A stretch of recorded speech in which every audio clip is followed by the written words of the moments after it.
Oi, boys, welcome to another video on the channel. We are back with yet another Odd Takes video, but this time we'll be discussing a couple of interesting player movement topics that's popped up these past couple of days. Now, a promising young gun from St. George Illawarra, Tristan Sailor, as many of you all know, son of crosscode superstar Wendell Sailor, Big Dell, has just signed to the South Logan Magpies.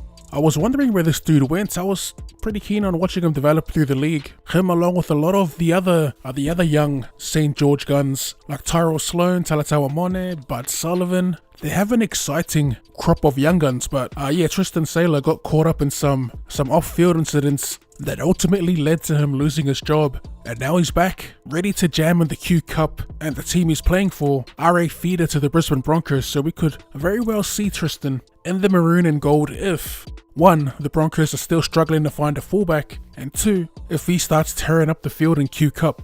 The man is only 23 years young, so there is plenty of time for Sailor to mount a comeback. And it's just dope to see him finally put those off-field dramas to bed, cause the kid is mad talented. If you've seen him play, you'll know what I'm talking about. But yeah, I'm pretty keen to see how he goes, and I'm sure South's Magpies fans are equally as excited.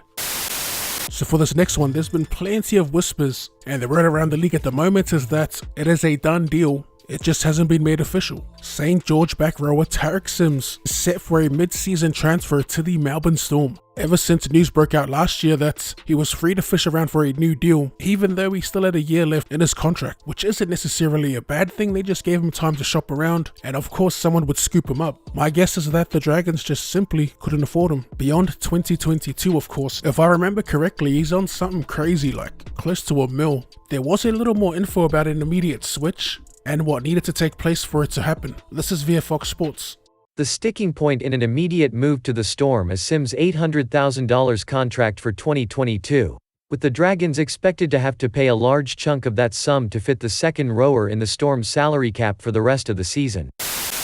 And the last bit of news is a new Dolphins signing. This is their 11th player they've signed. Sean O'Sullivan, who was pretty impressive filling in for Nathan Cleary earlier this season, has snagged a little 2-year deal with the Redcliffe Dolphins. The Dolphins will be his 5th NRL club, so I guess he's somewhat of a journeyman, but it just feels weird calling him that because he's still only 23 years old. I guess he's just struggled to find his feet at these other clubs.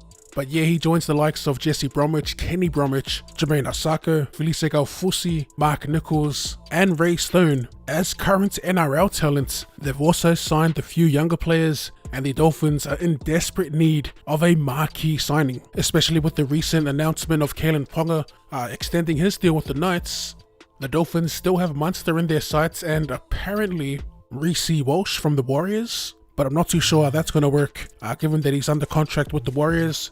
Then again, it's the NRL. Contracts can and have been broken before. At the moment, it's not looking that great for the Dolphins, if I'm honest. That about wraps up this episode of Odd Takes. Later today, there'll be another upload going live, and that is our Dolphins career mode as always. If you enjoyed that and would like to see more Rugby League related content or more content in general, be sure to run straight that like button, subscribe to the channel if you're new. Thank you for tuning in, I'll see you later.